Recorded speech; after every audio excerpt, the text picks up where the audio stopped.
Olá, olá, olá, boa noite a todos. Bem, vamos aqui fazer a nossa leitura, como costumeiramente, né? Do livro, ainda continuamos aqui com o livro Conduta Espírita, uma psicografia feita em conjunto por Chico Xavier e Valdo Vieira. Interessante a psicografia desse livro, gente. Não sei se todos sabem, mas a essa época Chico morava ainda em Pedro Leopoldo e o Valdo Vieira em Uberaba. E cada um recebia um capítulo. Um recebia capítulo par e o outro recebia o capítulo ímpar. E assim foi formado o livro. Hoje, a lição 21, Perante a Criança. Ver no coração infantil o esboço da geração próxima, procurando ampará-lo em todas as direções. Orientação da infância, profilaxia do futuro. Solidarizar-se com os movimentos que digam respeito à assistência à criança, melhorando métodos e ampliando tarefas. Educar os pequeninos é sublimar a humanidade. Bem, meus queridos, então é nesse clima aqui da criança, né, desse movimento infantil que nos traz tanta alegria, que nós convidamos a todos para que nesses instantes fechem os olhos juntamente conosco, reunidos aí com sua família, se não, reunido com seu espírito protetor, seu anjo da guarda. Vamos pensar em Jesus e juntos pedir ao Mestre amado que nesta noite permita que possamos receber a assistência e o amparo que necessitamos à nossa paz interior. Senhor Jesus, venha ao nosso socorro, que através das equipes espirituais do Lamana possamos receber o tratamento que necessitamos à nossa paz interior. Habita, Senhor, em nossos lares e em nossos corações. Graças a Deus, que assim seja. Bem, gente, nós já temos bastante gente conosco aí, não é? Nós vamos então convidá-los agora para chamem a sua família, vamos nos acomodar confortavelmente, vamos pensar com muita fé, com muita certeza, com essa fidelidade a Jesus, a Deus, pedindo que nesses instantes possamos receber, através do passe e depois ingerindo a nossa água, tudo aquilo que necessitamos da nossa paz interior. Então nos preparemos aí para o momento do passe e da fluidificação da nossa água.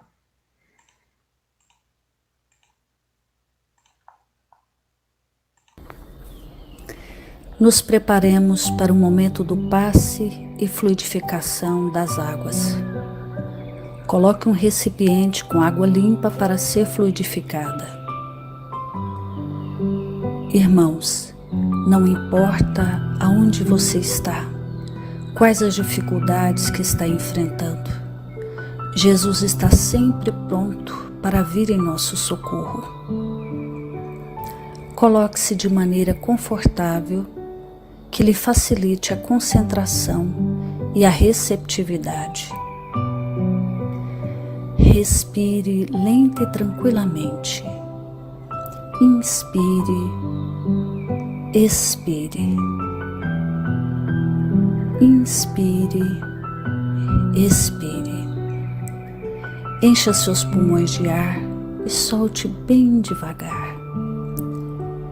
Deixe que energias de tranquilidade e paz penetrem seus pulmões, circulem por todo o corpo. Sua alma, em harmonia com o corpo, se sente tranquila e em paz. Mentalizemos a passagem de Jesus, dia claro. Os raios dourados do sol iluminam a paisagem alegre de Cafarnaum.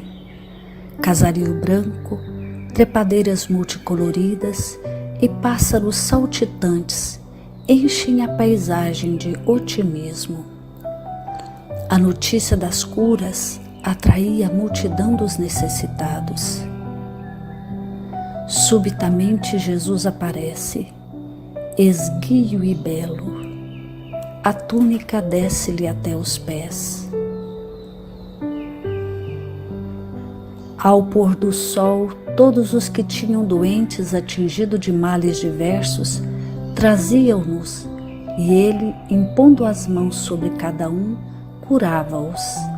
Assim narra o evangelista Lucas. Mentalize Jesus se aproximando de você.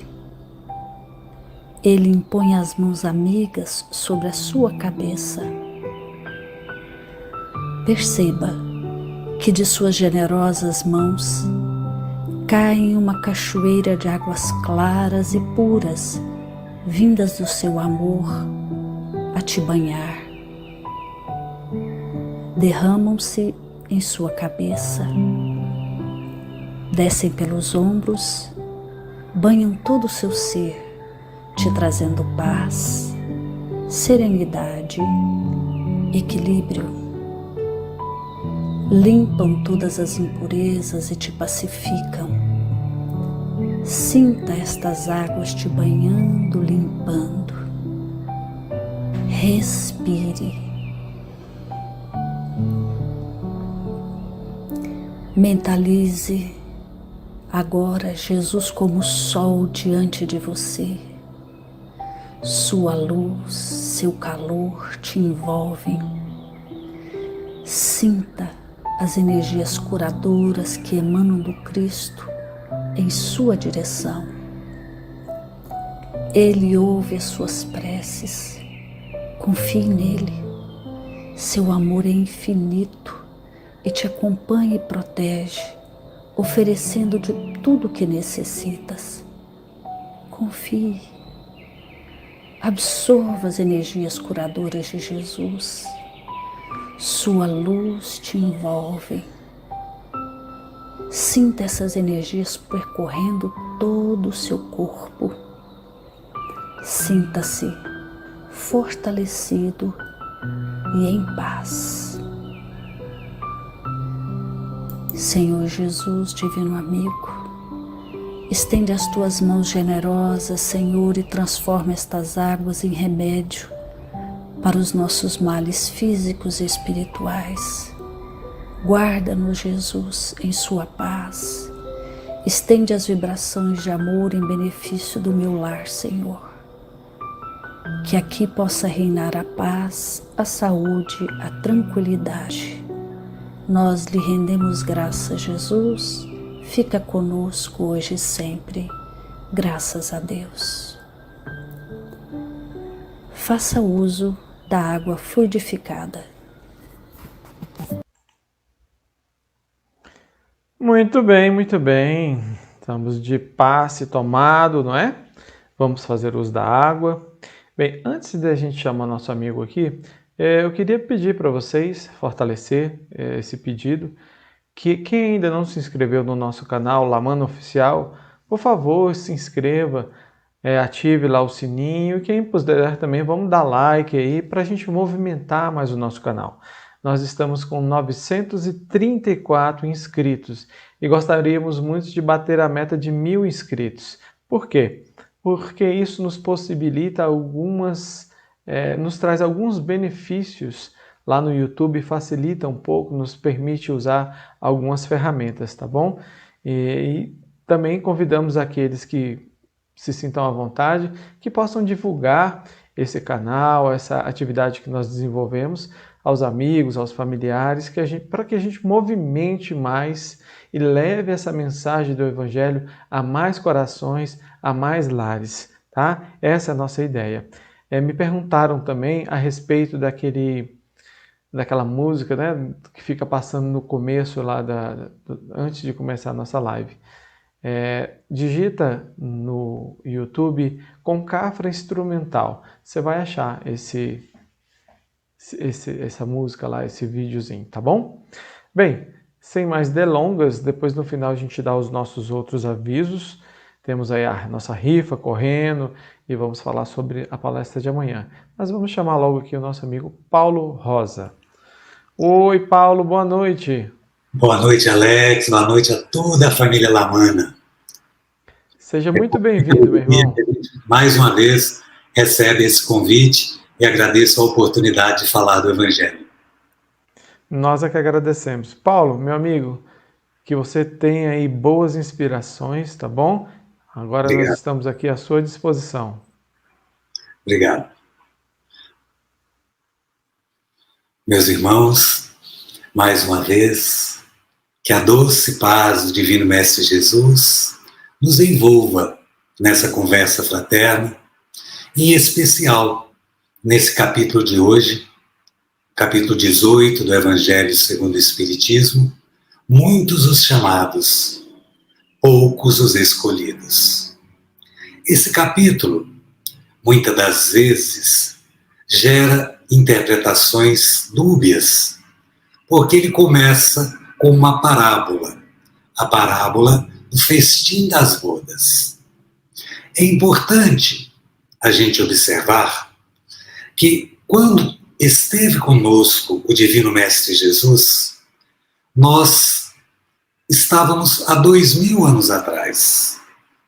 O nosso nível de conhecimento era bem inferior ao que hoje já adquirimos.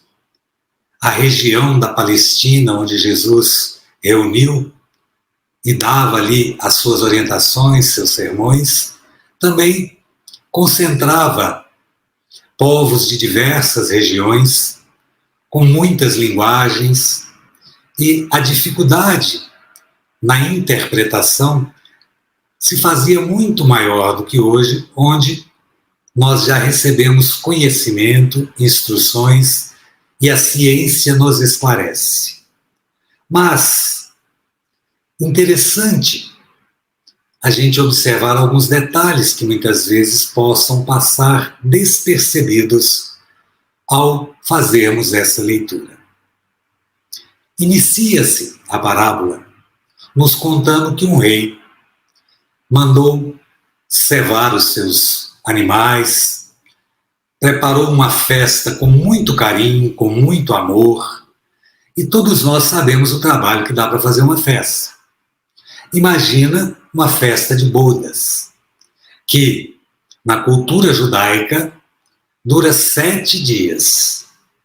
E, segundo a tradição, o casamento, a felicidade do casamento, estava diretamente proporcional à grandeza da festa, aos cuidados dos noivos. E, naturalmente, se essa festa gerasse prazer, alegria, as relações desse casal também assim permaneceriam.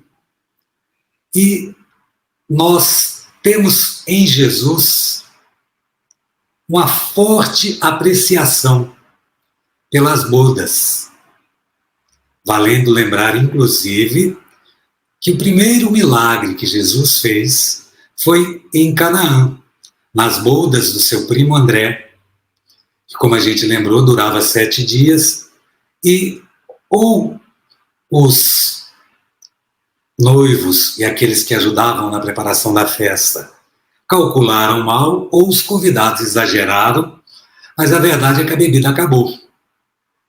E, na tradição, se acabasse a bebida, também acabaria o casamento.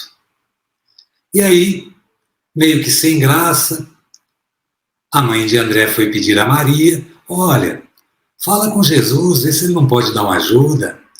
E assim, então, o mestre transforma as águas que estavam em tinas, em barris, no vinho mais saboroso que alguém já houvera provado.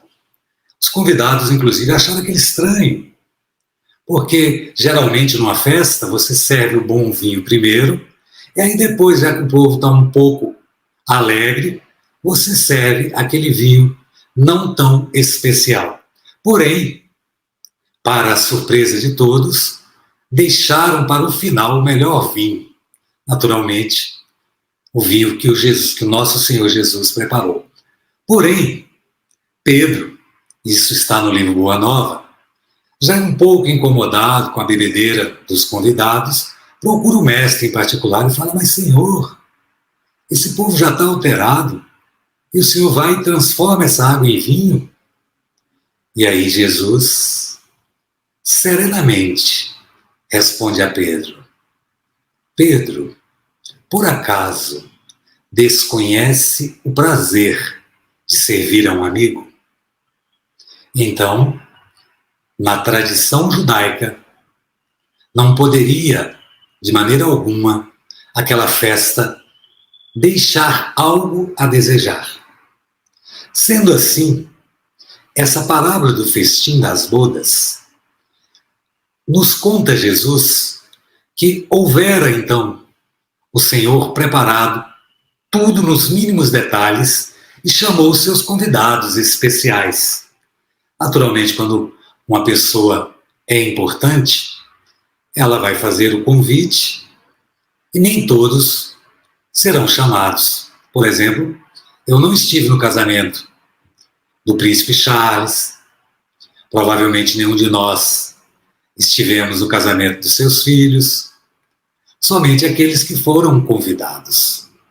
E os convidados para essa festa que nos conta a parábola foram o povo hebreu, aqueles que já conheciam o Deus onipotente, o nosso Pai maior, e eles acreditavam que a presença e a existência desse Deus único direcionava suas vidas, e assim sendo, seriam eles que receberiam um tratamento especial, porque eram eles o povo escolhido de Deus.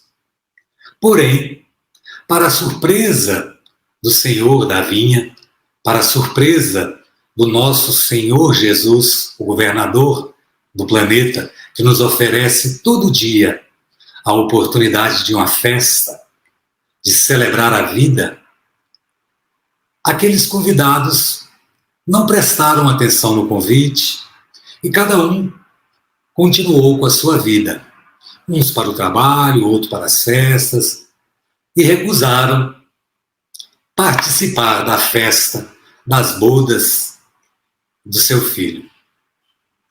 Porém, o Senhor da vinha, encolerizado, mandou que chamasse para essa festa todos os povos. Abriu o convite para que qualquer pessoa pudesse comparecer. E aí então, estendendo o convite a todos, assim a festa aconteceria e aqueles que recusaram não poderiam participar dessa festa. Porém, o que muitas vezes nos intriga nessa parábola é o fato de que, uma vez convidado a todos, o Senhor da vinha, o Senhor que organizava a festa, observou que um cidadão em particular não trajava as vestes nupciais. E aí a gente pode perguntar, mas como assim? Se ele convidou a todos, muitas das vezes, aquela pessoa não estava preparada, não tinha uma roupa digna, e ali se apresentou como estava. Porém, a resposta do Senhor foi que lhe atassem as mãos e os pés e o jogassem para fora, nas trevas exteriores, onde haveria pranto e ranger de dentes. Mas vamos aqui então entender a significância do festim das bodas, voltando-se a 2000 anos atrás, onde todos os convidados eram tratados de forma muito digna. Porém, o que a gente observa que somos nós convidados todos os dias para a festa da vida, para a plenitude do amor, para as bodas da felicidade. Porque a vida, na verdade, meus irmãos, deve ser considerada uma verdadeira festa. E qual é o casamento que nós devemos fazer? O casamento com as verdades eternas. O casamento com o Evangelho do nosso Senhor Jesus Cristo. E ao observar aquele convidado que não trajava as vestes, imaginemos quando nós perdermos o corpo físico e nos apresentarmos com as vestes da nossa alma. Relembremos André Luiz. Em nosso lar, a experiência de médico que ele possuía na Terra, e de um médico de grandes valores, de nada adiantou. E, quando ele se sentiu um pouco melhorzinho, ele foi procurar Clarencio na intenção de, ora, será que eu não posso aqui dar umas 4 horas de atendimento clínico, umas 3 vezes na semana, mais ou menos como era aqui na Terra, porque ele era um médico muito conceituado, mas a sabedoria do plano espiritual, lembremos que Clarencio atendia 2 a 2. E depois de muito esperar, entra André Luiz com uma senhora e ela começa então a expor as dificuldades que tinha em se adaptar às tarefas. Todos os serviços que lhe eram propostos, ela encontrava dificuldades em executá-los. Ora, as crianças não conseguiam aquietar-se, outra hora os trabalhos de auxílio ao próximo eram muito cansativos. Enfim, resumindo todas as tarefas que eram sugeridas à nossa irmã, ela tinha dificuldades em cumpri-las e trazia consigo as justificativas para não fazê-lo. Clarencio, então, sugere a ela que ela permaneça descansando, que fique nos bosques, fazendo refazimento, e André Luiz ali do lado, ouvindo aquilo. Ele, quando chegou a hora de falar, acabou a coragem, porque todos os serviços que tinham sido oferecidos para aquela senhora, ela recusara, e ele estava ali na intenção de pedir um serviço de médico. Porém, as vestes de médico não serviam no plano espiritual. De que adianta os conhecimentos científicos se ainda não desenvolvemos em nosso coração as virtudes, o amor, não desenvolvemos a fraternidade. E assim, então, Clarencio sugere a André Luiz uma tarefa simples de auxílio às enfermeiras. Na verdade, ele começa limpando os vômitos, limpando o chão. Um médico de grandes contribuições para a nossa terra, ali se vê, trabalhando de uma forma humilde e simples, a tentar desenvolver em seu coração as virtudes necessárias. O que Clarencio observa? Observa que faltava ainda a verdadeira luz espiritual. E assim, através das atividades do labor simples, André Luiz pôde experimentar o prazer de servir de forma desinteressada. Esse é um exemplo para que a gente possa entender aquele que foi lançado fora do festim das bodas. Ele não estava preparado, ele não trazia as vestes nupciais, ele não trazia no seu corpo espiritual a luz do amor, da paciência, da bondade, virtudes essas, virtudes essas que desenvolvemos através da experiência de amor e de serviço ao próximo. E cabe aqui para nós a seguinte reflexão. Quando nós formos convidados a prestar contas da nossa encarnação, dos recursos que tivemos e como nós fizemos o uso desses recursos, necessário se faz que tenhamos em nosso corpo espiritual impregnado essas verdades. Não adianta falar a boca se o coração não está cheio. Sendo assim, André Luiz começa como um desses irmãos que fora lançado às trevas, que fora atado e que teve que recomeçar para que possa adquirir os valores verdadeiros do Espírito. Assim, meus irmãos, nós encontramos nos livros do Velho Testamento os autores que fazem referência às festas das bodas. Em Jeremias, em Isaías, em Oséias, sempre teremos as orientações e sempre lembraremos da importância desse casamento.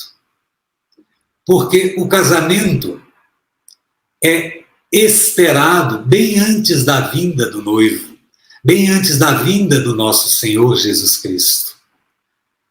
Antes de se escrever o Novo Testamento, nós temos um período, mais ou menos 2150 anos atrás, onde foram escritos os livros de Enoque, de Esdras, e eles, já antes do Evangelho de Jesus, anunciavam que nas bodas seria convidado aqueles que trajassem a veste nupcial.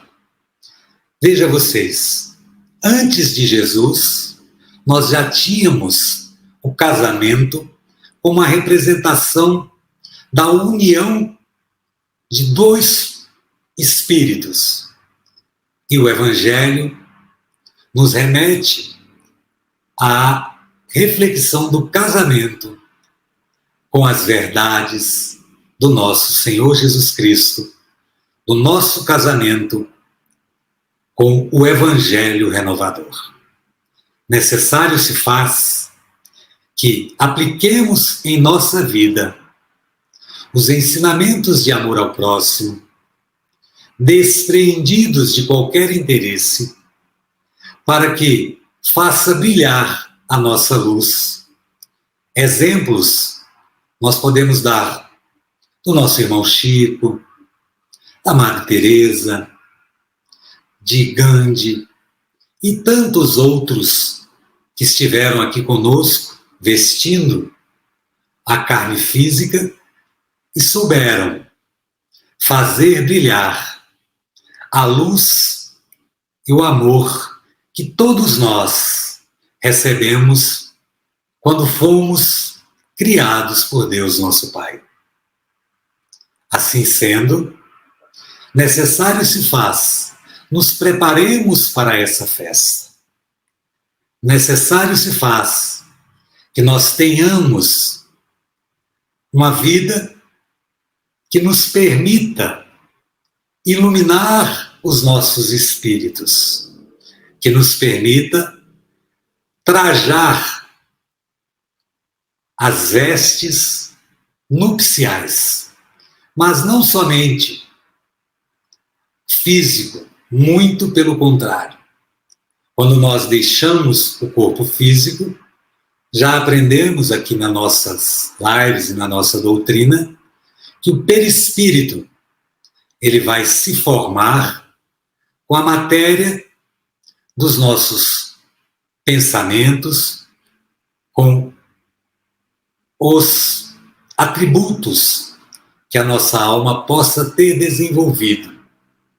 Assim sendo, ao trazermos o Evangelho para a nossa vida, nós estaremos construindo uma vida de amor, de dedicação, e a qualquer momento teremos condições de, deixando esse corpo, fazer brilhar a nossa luz. Nos conta Haroldo Dutra, que no casamento da passagem do festim das bodas, o rei preparou a festa com muito amor, com muito carinho, e todos foram convidados. A festa nada mais é, meus irmãos, que a vida, a oportunidade bendita de evoluirmos através da experiência da carne, porque espíritos eternos que somos, trazemos nos resquícios das nossas memórias o nosso passado.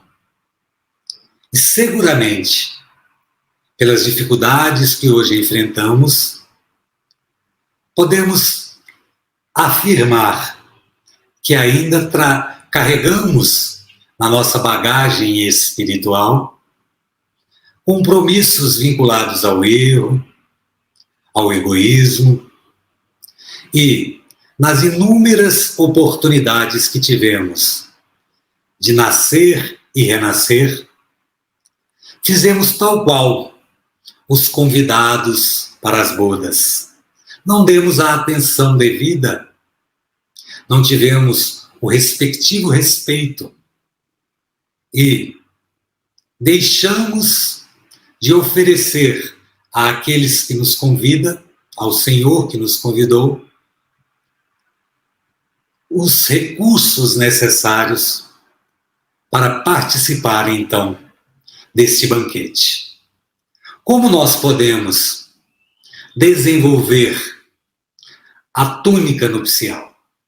Como nós podemos trajar uma veste que nos permita a entrada nos reinos felizes ou, do contrário, as dificuldades das trevas e ranger de dentes, tal qual durante quase 9 anos vivenciou André Luiz, e ao ser acolhido por nosso lar, teve que experimentar a construção de novos valores, sempre no serviço de assistência aos irmãos, na observância daqueles que já estavam em condição de instruir. Isso, todos nós, meus irmãos, a todo instante recebemos. Nós, em especial, que já conhecemos a doutrina consoladora, que já conhecemos as verdades eternas do Espírito imortal, já conhecemos as realidades do plano espiritual, não podemos mais nos omitir, nem podemos mais criar desculpas, porque não nos será possível enganar, fingir ou não apresentar valores que nos permitam sermos reconhecidos como convidados do nosso Senhor. Meus irmãos, o casamento está sempre, como a gente já disse, marcado nas passagens do Velho Testamento, também no Novo.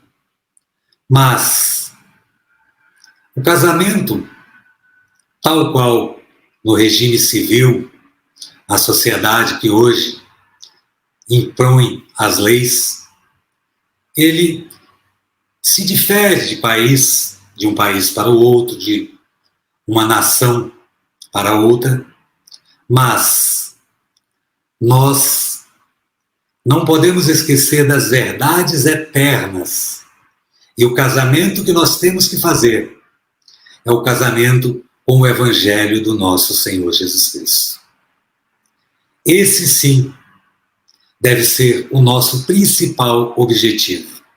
E tal qual, quando você escolhe uma noiva ou um noivo, e ali, no momento das bodas, da cerimônia do casamento, você promete e anseia uma vida muito feliz, promissora, que aquela companheira ou aquele companheiro vem completar aquilo que te falta, e os dois agora, juntos, numa só carne, constituirão uma família e deverão amar, instruir e orientar a prole. Então, meus irmãos, essa figura que para nós é mais fácil de entender, porque o amor para nós ainda necessita de materializar-se. Assim, quando nós amamos a nossa família, quando nós escolhemos o nosso par para consociarmos e ali vivermos uma vida em conjunto, seguramente ninguém se casa na expectativa de separar-se ou de que esse casamento venha a não frutificar. Muito pelo contrário. O casamento representa o momento de maior alegria do casal, o momento onde ele, juntamente com a companheira ou o companheiro, ali depositam todos os seus anseios e fazem votos de fidelidade, de amparo recíproco. Por isso, o nosso Senhor Jesus nos presenteia com o festim das bodas. Presenteia André, seu primo, com o milagre de transformar a água em vinho. Porque o Senhor Jesus nos quer felizes. Ele quer que tenhamos a certeza que a vida deve ser como uma boa festa, onde preparamos com os mínimos detalhes todos os nossos compromissos, todas as nossas ações.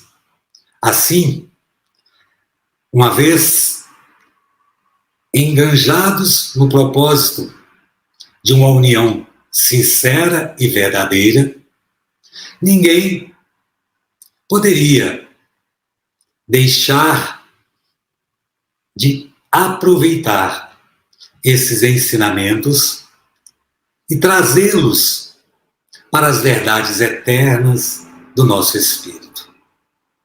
Quando nós deixarmos o corpo físico, como está o seu coração? Porque o Senhor Jesus disse que o seu tesouro está onde está o seu coração. Como nós chegaremos no plano espiritual, trazendo, como aquela senhora que bate as portas e Clarencio, ao escutar a sua rogativa, não a permite entrar, e André Luiz, muito espantado, não compreende.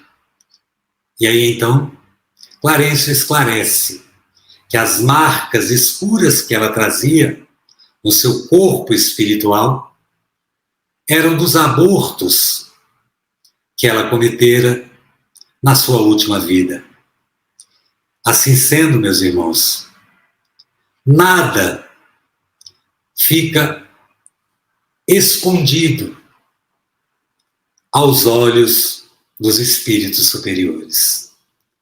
As realidades eternas da vida, elas são conquistas e elas fazem parte da nossa vida a partir do momento que nós a sentirmos verdadeiramente.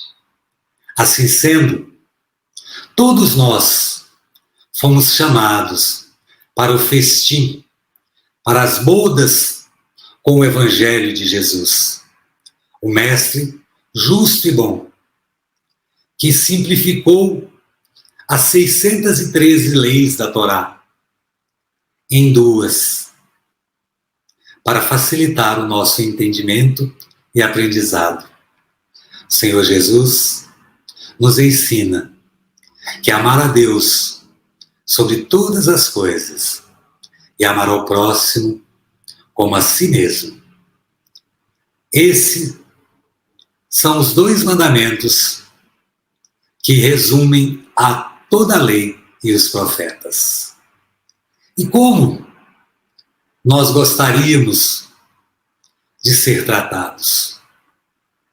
Muitas vezes exigimos cuidados especiais, nos acreditamos portadores de alguns méritos e, tal qual André Luiz, chega no momento de colocar em prática tudo aquilo que lhe houvera feito na terra, ainda faltava.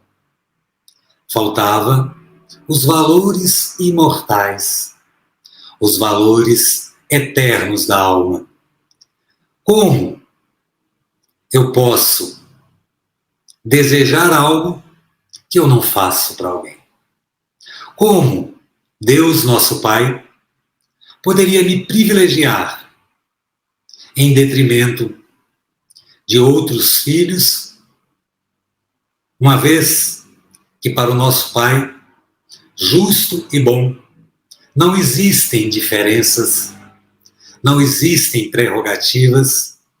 Todos nós fomos criados simples e ignorantes e tivemos a oportunidade na trajetória de vida. Pois não, Alex? 2 minutinhos para concluir, tá bom? Obrigado, está concluindo já. A gente acaba estendendo, porque falar do Evangelho de Jesus e falar dessa festa é a alegria desta encarnação. Nosso casamento, meus irmãos, tem que ser verdadeiro. Essa casa que nos abriga é um celeiro de trabalho, mas de nada adianta nós trabalharmos se não estivermos com o coração puro, se não estivermos com a nossa veste nupcial.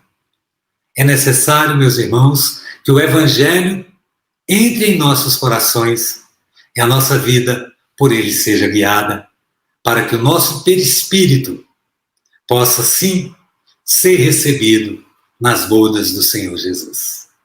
Muito obrigado a todos, que as nossas reflexões possam ser úteis para o nosso dia a dia. Nós que agradecemos, Paulo, pela sua vinda aqui mais uma vez, sempre disposto, né, sempre alegre com o convite que fazemos, e para nós é uma alegria, sempre uma alegria receber você aqui conosco, tá bom, meu irmão? Obrigado, a alegria é nossa. Eu vou aproveitar quando você está aí, só para não ficar sozinho. Deixa eu ver aqui se eu acho. A Valéria fez essa pergunta aí. Ela perguntou se se Pedro já estava com Jesus no primeiro milagre. Estava sim, Valéria. A gente vai encontrar aí em João, capítulo 2, versículos 1 e 2, o seguinte texto. E no terceiro dia fizeram-se umas bodas em Canaã da Galileia. E ali estava a mãe de Jesus. E foi também convidado Jesus e os seus discípulos para as bodas. Então, sim, já estavam sim juntos. Só esclarecendo. Paulo, meu amigo. No Boa Nova, a gente tem Humberto de Campos trazendo isso de uma forma muito poética e linda. Isso mesmo. Gente, o livro Boa Nova é um livro maravilhoso, livro de cabeceira, né, Paulo? Sem dúvida. Meu irmão, muito obrigado, tá bom? Eu me despeço aqui de você, vou dar aqui alguns avisos e espero que nos encontremos em breve. Obrigado a todos, boa noite, meus irmãos.